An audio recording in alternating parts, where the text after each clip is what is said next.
Physics 11th class एक ऐसा subject जो या तो बच्चों का सबसे फेवरेट सब्जेक्ट होता है जैसे कि मेरा था, या फिर ये एक ऐसा सब्जेक्ट बन जाता है जिससे बच्चा पूरा जीवन डरता है और फिर उसकी मां कहती है बेटा सो जा नहीं तो 11th क्लास की फिजिक्स की किताब आ जाएगी। मैं बिल्कुल सत्य कह रहा हूं क्योंकि ये या तो इस तरफ रहता है चैप्टर या तो इस तरफ, यानी एक्सट्रीम प्यार किसी को हो जाता है या फिर एक्सट्रीम नफरत।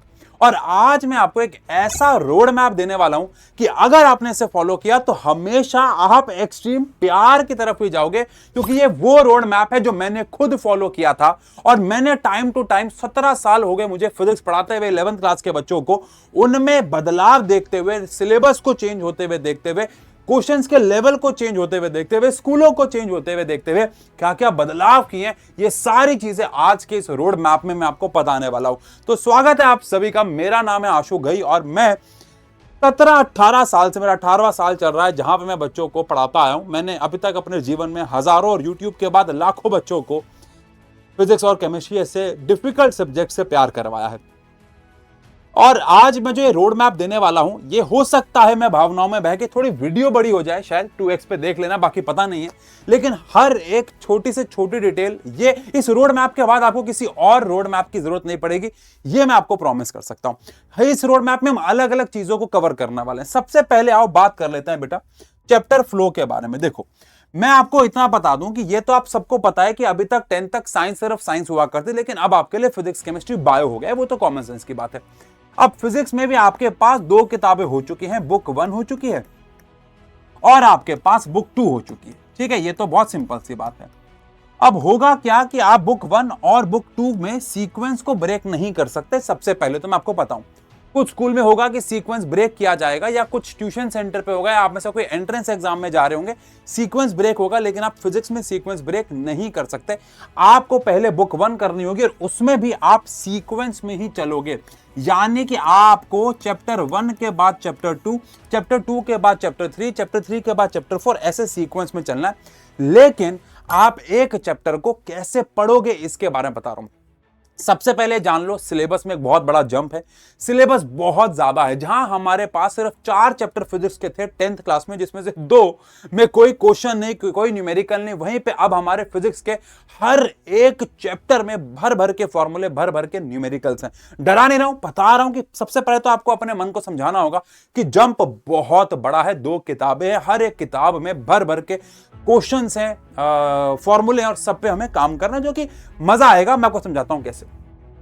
सबसे पहले आपको सीक्वेंस नहीं तोड़ना है, ये पूरे साल ध्यान रखना है। सेकेंड चीज, एक चैप्टर को पढ़ते वक्त आप जब एक चैप्टर को उठाएंगे, आपको किसी भी चैप्टर को पूरा नहीं पढ़ना है। ठीक है, किसी भी चैप्टर को कम से कम 4 ब्लॉक्स में आपको डिवाइड कर देना है, यानी किसी भी चैप्टर को आपको 4, और अगर कोई चैप्टर बड़ा है तो उसको 4 से ज्यादा ब्लॉक्स में डिवाइड करना है। जैसे यूनिट्स एंड मेजरमेंट, मुझे लगता है 4 ब्लॉक्स बहुत है। अगर आपने यूनिट्स एंड मेजरमेंट पढ़ लिया शायद तो आपको पता होगा, पहला ब्लॉक आप डायमेंशन का बना सकते हो, दूसरा ब्लॉक आप प्रिंसिपल ऑफ होमोजेनिटी का बना सकते हो, तीसरा ब्लॉक आप उसके एप्लीकेशन, जो 3 एप्लीकेशन है उसका बना सकते हो, और चौथा ब्लॉक आप सिग्निफिकेंट फिगर्स का बना सकते हो, क्योंकि एरर अब हमारे सिलेबस से हट गया। इन शॉर्ट कहने का मतलब ये, किसी भी चैप्टर के 4 ब्लॉक्स बनाओ।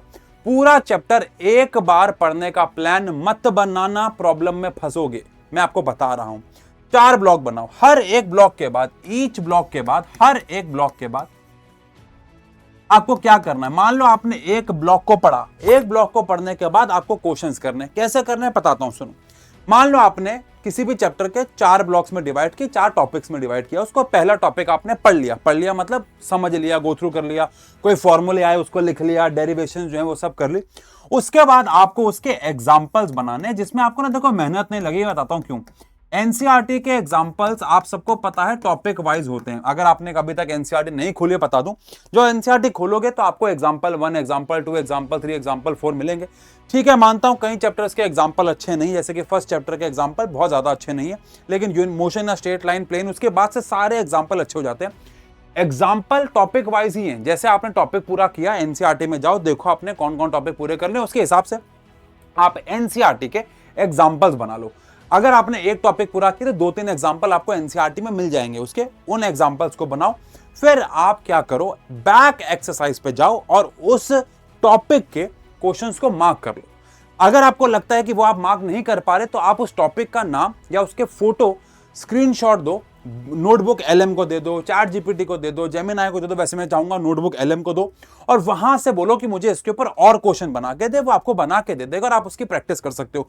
टीचर के असाइनमेंट यूज कर सकते हो, हमारी विनर सीरीज भी यूज कर सकते हो, मैं बताऊंगा अपनी विनर सीरीज के बारे में भी, लेकिन आप हर एक ब्लॉक के आपको क्वेश्चंस करने हैं। फिर जब तक आप 70-80% क्वेश्चन नहीं बना पा रहे तब तक आपको अगले ब्लॉक पे नहीं जाना है। ऐसे करके आपको चैप्टर को ब्लॉक्स में बांटना है, ये ध्यान रखना। समझ गए? अब अगर आपका पूरा का पूरा चैप्टर हो गया है तो साथ साथ आपके एग्जांपल्स भी हो गए होंगे और एक्स्ट्रा से क्वेश्चन भी हो गए होंगे। अब मैं आपको बता दूं, ये बात बहुत हार्श ट्रुथ है कि NCERT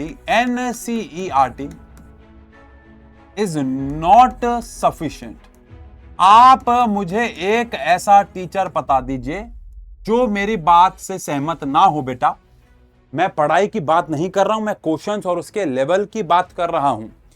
आप मुझे कोई एक टीचर दिखा दो जो ये कह रहा हो कि बेटा पेपर के अंदर ना एनसीईआरटी से ही क्वेश्चन आएंगे। अगर वो ऐसा कह रहे हैं तो वो आपको शायद बस ये बोलने के लिए कह रहे हो कि बेटा एनसीईआरटी कर लो, बट सच्चाई ये है कि आपको 11th क्लास, आपको 12th क्लास और अब तो 10th में भी आपको पता ही है, सिर्फ एनसीईआरटी करने से काम नहीं चलने वाला। और अब 11th क्लास के फिजिक्स में, केमिस्ट्री में चल जाएगा। केमिस्ट्री में अगर आपने, जो कि मैं आपको केमिस्ट्री के रोड मैप में बताऊं, केमिस्ट्री के एनसीईआरटी अगर आप करते हो बहुत फायदा होगा। लगभग 70-80% हो गया काम। लेकिन फिजिक्स की NCERT is not sufficient. Questions की बात कर रहा हूं मैं। उसके लिए आपको किसी एक्स्ट्रा किताब पे जाना ही पड़ेगा और जब आप मार्केट में जाओगे तो या तो आपको ऐसी किताबें मिलेंगी जिसके अंदर एक चैप्टर के अंदर 500 क्वेश्चन है, जहां पे आप खुद समझ नहीं पाओगे कौन से क्वेश्चन करूं कौन से नहीं, या फिर आपको ऐसी किताब मिलेगी जहां पे क्वेश्चन अच्छे ही नहीं है।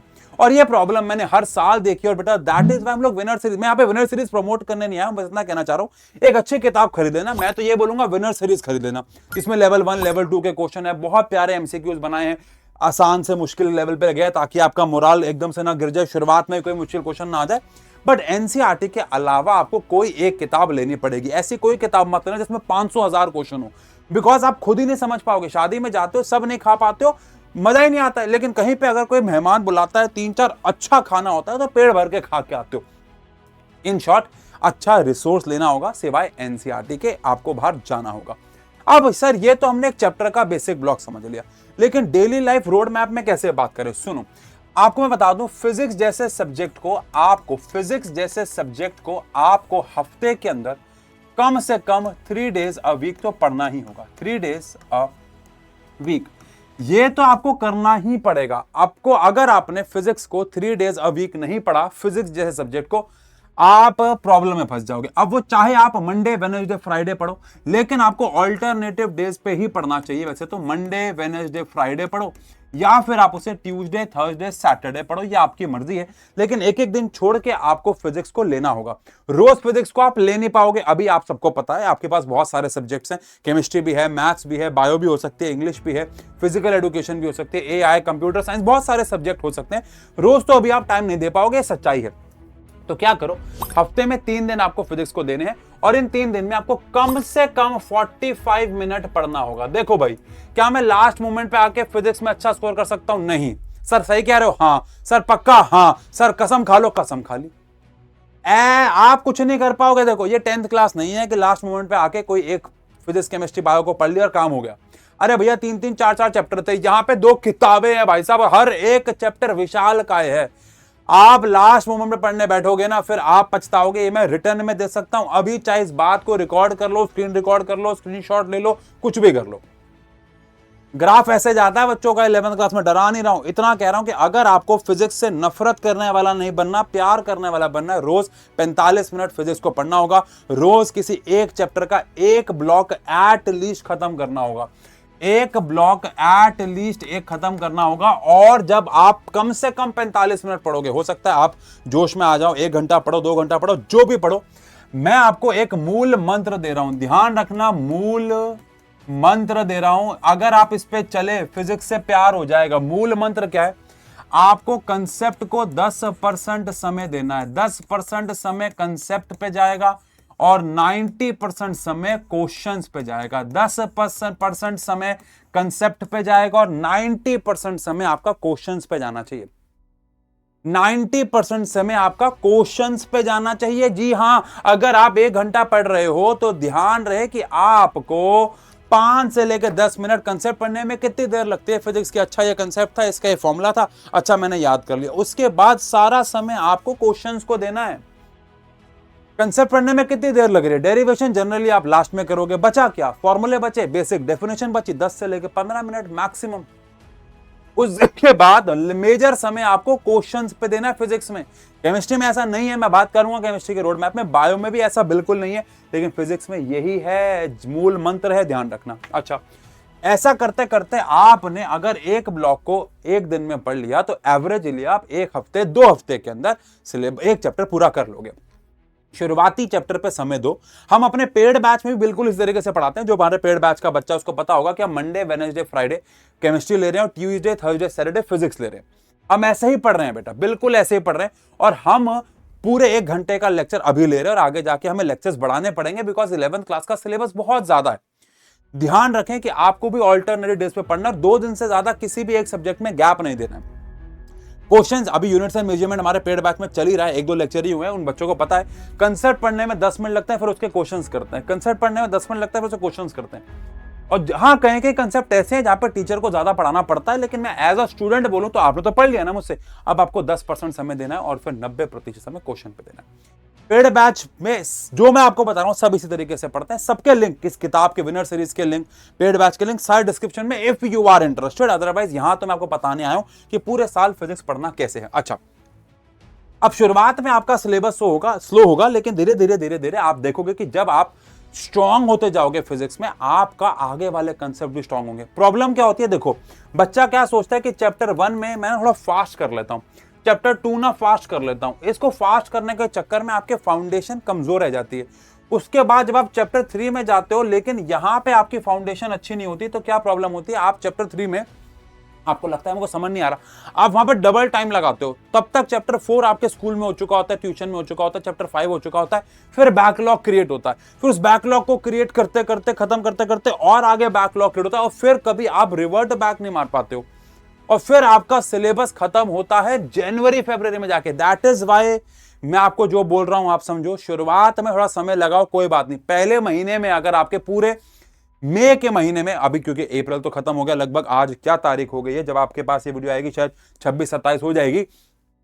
तो मई के पूरे महीने में अगर आपका चैप्टर 1 और चैप्टर 2 भी अच्छे से होता है, अगर आपने अभी तक पढ़ाई शुरू नहीं की, वैसे बहुत सारे बच्चों ने कर ली होगी, शायद चैप्टर 1 हो गया होगा, तो चैप्टर 1 2 3 तक भी आप पहुंचते हो तो बहुत अच्छा रेट आपका है पढ़ाई का। आगे जाके ये रेट और बढ़ जाएगा, महीने में आप 3-3 4-4 चैप्टर करने लग जाओगे।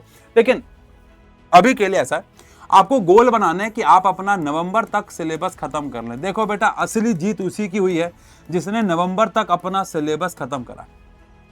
असली जीत उसकी हुई है जिसने अपने नवंबर तक सिलेबस को एंड करा है। अगर आप नवंबर तक सिलेबस को एंड कर सकते हो तो जीत है।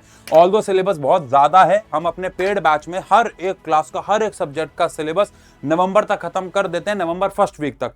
लेकिन 11th क्लास फिजिक्स का सिलेबस नवंबर लास्ट वीक तक जाता है, बिकॉज सिलेबस बहुत ज्यादा, और सबसे ज्यादा एक्स्ट्रा क्लासेस 11th फिजिक्स की ही लगती हैं हर साल। इस साल भी लगेंगे हर साल, क्योंकि सिलेबस ज्यादा है, तो आपको सबसे ज्यादा समय फिजिक्स में ही लगेगा। तो लेकिन आपको अपना गोल बनाना है कि मैं नवंबर तक अपना सिलेबस खत्म कर दूंगा, नवंबर नहीं तो दिसंबर फर्स्ट वीक तक। क्यों? क्योंकि आपको उसके बाद करनी है बेटा रिवीजन, और यह काम तभी हो पाएगा जब आप नवंबर तक अपना सिलेबस खत्म कर दोगे। बिकॉज जब सिलेबस एंड होता है तो इसका मतलब ये नहीं कि वो एंड हो गया, तब वो 70% एंड होता है। बहुत सारी चीजें आपकी अधूरी होती हैं। बहुत सारी वीडियो में बताया हुआ है कि संडेज को क्या करना है। संडेज को जो भी पूरा हफ्ता आप पढ़ते हो उसको रिवाइज करते हो, लेकिन उस रिवीजन के बावजूद भी आपने जो ये सिलेबस खत्म किया है वो 100% खत्म नहीं होता है, वो 70 होता है। आपको लगता है चैप्टर मुझे आ गया, लेकिन जब आप क्वेश्चंस बनाने जाते हो तब आपको समझ में आता है कि यार मैं कहां पे लैग कर रहा हूं, और उस कंसेप्ट को पूरा करते करते करते करते आप कहीं कहीं चीजों को जल्दबाजी में छोड़ भी देते हो, क्योंकि अगले दिन यार कोई यूटी आ गया, कोई चैप्टर पढ़ लिया, तो सिलेबस 70% ही होता है। इसके बाद आपको लगाने हैं, अब मैं PYQs तो यहां पे नहीं कह सकता, लेकिन असाइनमेंट। हम लोग जब अपना सिलेबस खत्म कर देते हैं तो हम अपने बाकी एडटेक की तरह अपने बैच को खत्म नहीं करते हैं। मैंने देखा है बाकी जगहों पे क्या होता है, नवंबर में सिलेबस खत्म हुआ तो बैच बंद हो जाता है। हमारे यहाँ पे ऐसा नहीं होता, हमारे यहाँ पे उसके बाद भी बहुत सारी मेहनत होती है। हम बच्चों को असाइनमेंट्स करवाते हैं, तो आपको भी ऐसे ही करना है। मतलब मैं कह रहा हूं ऐसी जर्नी पे चलना, आपको असाइनमेंट करो। असाइनमेंट करो, चैप्टर वाइज असाइनमेंट करो, उसके बाद आप मॉक टेस्ट करो। मॉक टेस्ट कहां से लोगे भैया? आप मॉक टेस्ट चैट जीपीटी से बनवा लो, स्कूल के टीचर से बोलो पिछले साल, क्योंकि 11th में आपके स्कूल के लेवल का पेपर करना है। मान लो आप XYZ स्कूल में पढ़ते हो और आपने ABC स्कूल का सैंपल पेपर कर लिया, अब ABC वाले में पेपर आता है आसान, XYZ में आता है मुश्किल, तो फिर आपने तो गलत पेपर कर लिया। तो 11th क्लास में आपको अपने स्कूल टीचर से रिक्वेस्ट करनी है कि मुझे पिछले साल के पेपर्स दे दो, वो आपको दे देंगे। अपने सीनियर से बात करनी है, वो आपको दे देंगे। सबके पास, अच्छे बच्चों के पास सारा डेटा इकट्ठा हुआ होता है। तो अपने स्कूल पेपर्स करो, स्कूल पेपर्स करो, और ये वो जर्नी होगी जहां पे आप समझ पाओगे कि आपकी तैयारी कितनी चल रही है। तो हम लोग क्या करते हैं, हम लोग ऐसे ही करते हैं, क्योंकि स्कूल के पेपर में आसान पेपर भी कराते हैं, मुश्किल भी, ताकि सारे बच्चे कवर हो जाए। बट आपको तो पता होगा कि आपके स्कूल के पेपर कौन से, उस तरीके से करो। यानी कि अगर मैं निचोड़ बताऊं तो आपको क्या करना है बेटा, पहली बात तो आपको समझना है कि सिलेबस बहुत ज्यादा है, इसे अंडरस्टैंड करो, सीक्वेंस में चलो, चैप्टर्स को ब्लॉक में बांटो, ब्लॉक बांटने के बाद हर एक ब्लॉक को पढ़ने के बाद एग्जाम्पल करो, और एनसीईआरटी सफिशिएंट नहीं है, कोई और किताब खरीदो। मैं तो कहूंगा विनर सीरीज, लिंक डिस्क्रिप्शन में, इससे बेहतरीन किताब है ही नहीं, ये मैं दावे से कह सकता हूं। चलो और क्या, बिकॉज इसमें 500 क्वेश्चन भी नहीं है और 50 भी नहीं है, उतने हैं जितना वो करने चाहिए, और सबका लेवल बहुत प्यारा है। हफ्ते में 3 दिन आपको फिजिक्स पढ़नी ही होगी, संडे रिवाइज करना होगा, नवंबर तक सिलेबस खत्म करना होगा, चाहे कुछ भी हो जाए। और चैप्टर को पढ़ते वक्त जो समय आप दे रहे हो उसमें 10% आपको कंसेप्ट को देना है और 90% आपको क्वेश्चन पे देना है। सिलेबस खत्म होते ही आपको असाइनमेंट, मॉक टेस्ट और स्कूल के पेपर बनाने हैं, और जनवरी तक ये काम खत्म कर देना है, ताकि जनवरी से लेके फेब तक आप फाइनल कॉल कर सको। वो मैं आपको बाद में बताऊंगा कि उसमें क्या करना होता है, लेकिन ये पूरे साल का रोड मैप रहना चाहिए।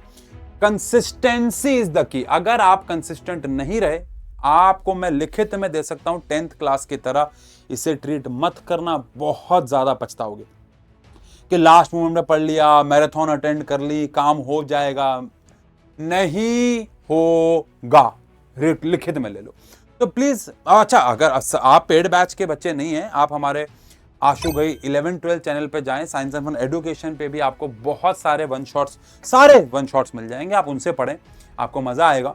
लेकिन वन शॉट क्या है? देखो, वन शॉट है एक चैप्टर का फ्लो। एग्जाम्पल के तौर पे यूनिट्स एंड मेजरमेंट का वन शॉट अगर आप मेरा यूट्यूब पे देखोगे, आपको 2-2.5 घंटे का मिलेगा। किसी भी टीचर की बात कर लो, 2-2.5 घंटे का मिलेगा मैक्सिमम। एक आध होंगे जिन्होंने सारे अपने पेड बैच के लेक्चर्स को कंपाइल करके डाल दिया, तो अलग बात है, उसमें आपको उतना मजा भी नहीं आता है शायद, पता नहीं। मैंने भी एक दो डाले हैं, बच्चे कहते हैं कि सर हमें डेडिकेटेड वन शॉट दो, तो डेडिकेटेड वन शॉट देखोगे तो कम से कम आपको मिलेगा 2-2.5 घंटे का। लेकिन वही चैप्टर पेड बैच में 8-9 घंटे से ज्यादा चलता है, कभी कभार उससे भी ज्यादा। तो पॉइंट ये नहीं है कि आप कहां से पढ़ो, पॉइंट ये है आप कहीं से भी पढ़ो, चाहे आप फ्री में यूट्यूब से पढ़ो, चाहे किसी पेड बैच से पढ़ो, लेकिन पढ़ना आपको डेली पड़ेगा।